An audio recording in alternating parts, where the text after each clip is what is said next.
Have you ever felt trapped in a situation so hopeless, it seemed as though there was absolutely no way out? Perhaps you found yourself in a situation where every possible solution seems to have failed, leaving you with a sense of despair and uncertainty about the future. It's in these moments of desperation that the true power of faith is put to the test. But what if I told you that even when all hope seems to be lost, there's always a glimmer of possibility waiting to be discovered? Today, I invite you to join me on a journey through one of the most epic stories in the Bible, the crossing of the Red Sea. This tale of courage and faith holds timeless lessons for us all, reminding us that when faced with seemingly insurmountable odds, it's during those times that God often chooses to intervene in our lives and open doors we never thought possible. So get ready to be inspired and renewed in your faith as we delve into the miraculous account of the Israelites' escape from their Egyptian oppressors and their subsequent crossing of the Red Sea. Chapter 1. The End of Slavery. The ancient Israelites had endured centuries of slavery in Egypt, suffering under the cruel rule of Pharaoh. Despite their hardships, they never lost hope in God's promises of deliverance. Through the leadership of Moses, God performed 10 plagues upon Egypt, culminating in the Passover, which spared the Israelites from death while claiming the lives of the Egyptians. Finally, Pharaoh relented, allowing Moses to lead the Israelites out of Egypt. As the Israelites prepared to leave, God gave Moses further instructions.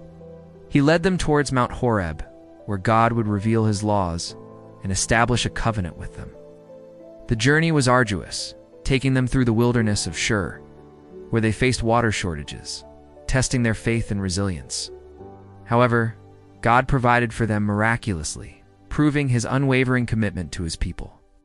Their escape from Egypt and Moses' leadership gave the Israelites a new sense of hope and identity. They were no longer seen as slaves, but as God's chosen people on their way to the Promised Land.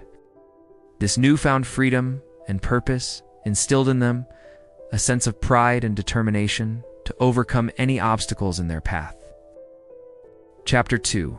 Fear knocks at the door. As the Israelites continued their journey away from Egypt, they soon realized that their troubles were far from over. Suddenly, Pharaoh changed his mind and decided to pursue them, assembling a massive army determined to bring the Israelites back into slavery. The Israelites, upon hearing of Pharaoh's pursuit, panicked and turned to Moses in fear, exclaiming, "Pharaoh has sent these after us to destroy us. Was it because there were no graves in Egypt that you took us away to die in the wilderness? Why'd you bring us out of Egypt to this dreadful place? We would have been better off as slaves in Egypt than dying of starvation in the wilderness." In their desperation, the Israelites questioned Moses' leadership and God's promises, believing they were being led to their doom. Fearful of being caught between the pursuing Egyptian army and the vast Red Sea, the Israelites felt trapped with no escape from their impending doom. Chapter 3. God's Response. Amid the chaos and despair, Moses remained steadfast, turning to God for guidance. He pleaded with God, expressing the Israelites' fear and doubt. In response, God spoke to Moses, "Why are you crying out to me? Tell the Israelites to move on. Lift up my banner as a signal." God instructed Moses to raise his staff before the Israelites and strike the sea. God promised to part the waters, allowing the Israelites to cross. The people listened to Moses and followed his instructions, but many still doubted that God would deliver them from their pursuers. With Moses' staff raised high, he struck the sea with all his might. Miraculously, the waters split apart, forming dry land on either side, revealing the seabed beneath. An awe-inspiring pillar of cloud stood behind the Israelites, shielding their faces and hiding them from Pharaoh's view. Meanwhile, the pursuing Egyptian army appeared in the distance, unaware of the miraculous parting of the sea. Chapter 4. Crossing the Sea. With the path ahead clear, Moses led the Israelites across the seabed. The entire community traveled safely and quickly, reaching the other side before the waters returned to their original state. Onlookers marveled at the sight of the Israelites crossing the dry seabed, making their way through the waterless channel until they reached the opposite shore. There, they witnessed the Egyptians attempting to pursue them, but their efforts were thwarted as they became entangled in the seabed and lost in the wilderness. Reunited on the other side, the Israelites celebrated their deliverance with joyous singing and praising God for his miraculous intervention. After crossing the Red Sea, the Israelites camped at Marah, where they encountered a bitter water source that made the water undrinkable. Once again, Moses sought God's help, who instructed him to throw a specific tree into the water, making it sweet and refreshing. This further demonstrated God's power and provision for his people, ensuring their survival in the harsh desert environment. Chapter 5. The Life Lesson. As the Israelites journeyed through the wilderness towards the Promised Land, they encountered numerous challenges that tested their faith and resilience.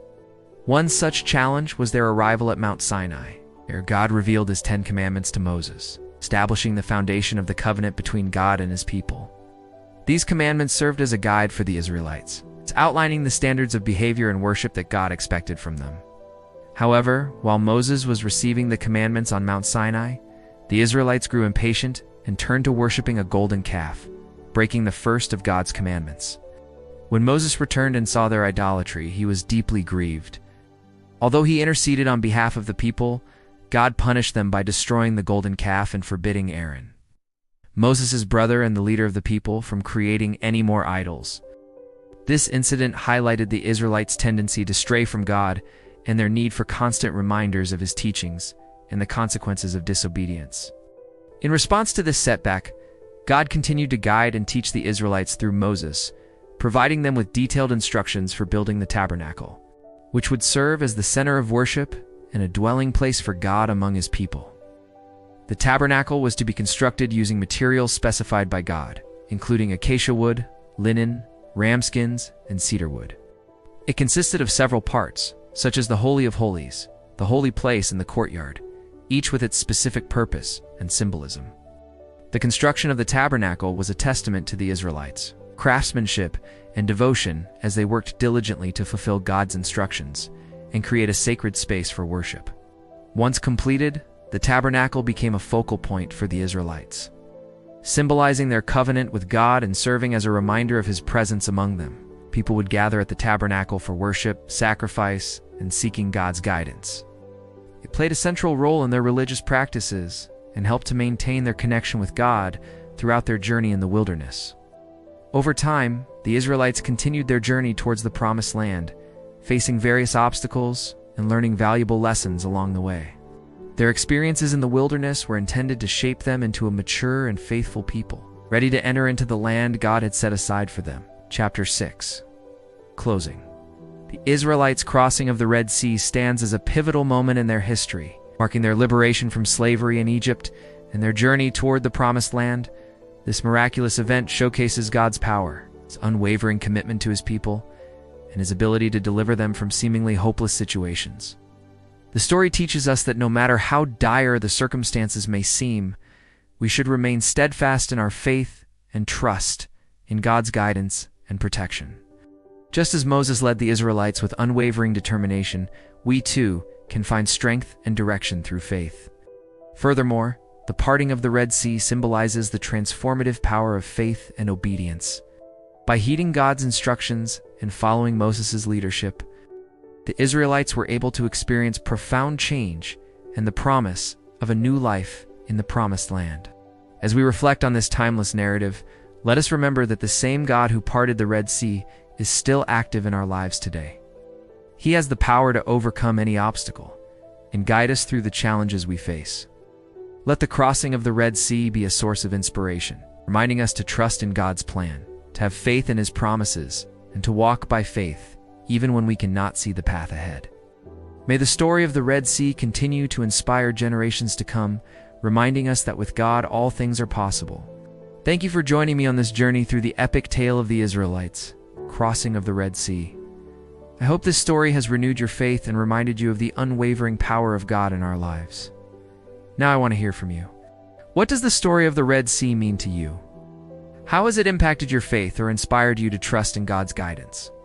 Share your thoughts and experiences in the comment section below. And if you haven't already, please consider subscribing for more uplifting and faith-building content. Till next time, may God's blessings be with you.